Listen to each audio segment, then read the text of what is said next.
दोस्तों डीएलएफ जो कि रियल एस्टेट सेक्टर की काफ़ी दिग्गज कंपनी है, उसने अपने फोर्थ क्वार्टर के रिजल्ट्स पब्लिश कर दिए हैं। रिजल्ट्स के साथ साथ कंपनी ने ₹6 पर इक्विटी शेयर का डिविडेंड भी अनाउंस किया है।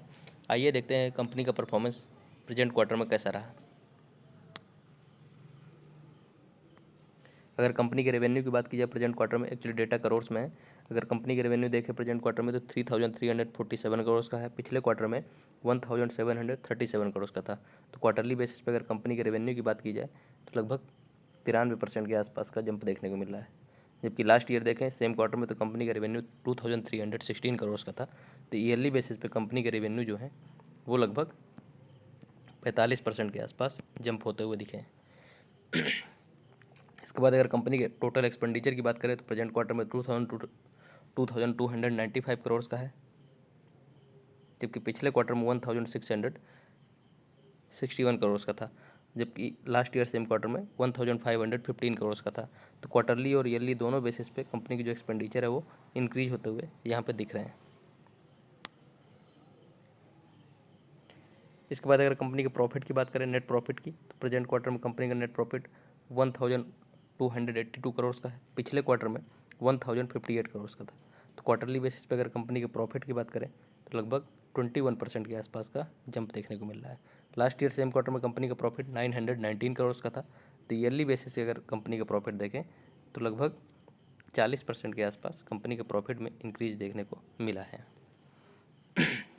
इसके बाद अगर कंपनी की ईपीएस अर्निंग पर शेयर की बात करें तो प्रेजेंट क्वार्टर में 5.18 का है। पिछले क्वार्टर में 4.28 का था और लास्ट ईयर सेम क्वार्टर में 3.72 का था। तो क्वार्टरली और ईयरली बेसिस दोनों में कंपनी के प्रॉफिट की तरह ही ईपीएस भी इंक्रीज होते हुए दिखे हैं यहाँ पे।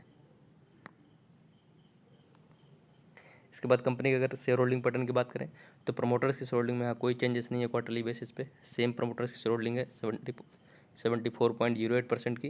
वो एफआईआई की अगर शेयर होल्डिंग देखी जाए तो पिछले क्वार्टर कंपैरिजन में यहाँ पे डिक्रीज देखने को मिल रहा है। पिछले क्वार्टर में 16.37 की थी, अभी डिक्रीज होकर 16.27% हो गई है। और अगर डीआईएच की शेयर होल्डिंग देखें तो उसमें भी यहाँ पे क्वार्टरली बेसिस पे डिक्रीज देखने को मिल रहा है। पिछले क्वार्टर में 4.87% थी, अभी डिक्रीज होकर 4.72% हो गई है डीआईएच की शेयर होल्डिंग। तो ओवरऑल अगर रिजल्ट्स की बात की जाए तो कंपनी के लिए क्या क्या पॉजिटिव चीज़ रही, जो कंपनी ने डिविडेंड अनाउंस किया है लगभग ₹6 पर इक्विटी शेयर का, ये एक पॉजिटिव चीज़ है। और कंपनी का जो प्रॉफिट है वो लगभग 40% इंक्रीज हुआ है ईयरली बेसिस पे। और जो रेवेन्यू है वो लगभग 45% के आसपास इंक्रीज होते हुए दिखा है ईयरली बेसिस पे। तो कंपनी के जो प्रॉफिट और रेवेन्यू दोनों ईयरली बेसिस पे 40 और 45% के आसपास इंक्रीज होते हुए दिखे हैं, जो कि काफ़ी शानदार रिजल्ट्स माने जाएंगे। और शेयर होल्डिंग पैटर्न में तो यहाँ पर निगेटिव है क्योंकि दोनों प्रॉफिट एफआईआई और डीआईएच की शेयर होल्डिंग क्वार्टरली बेसिस पे यहाँ डिक्रीज होते हुए दिखी है कंपनी की।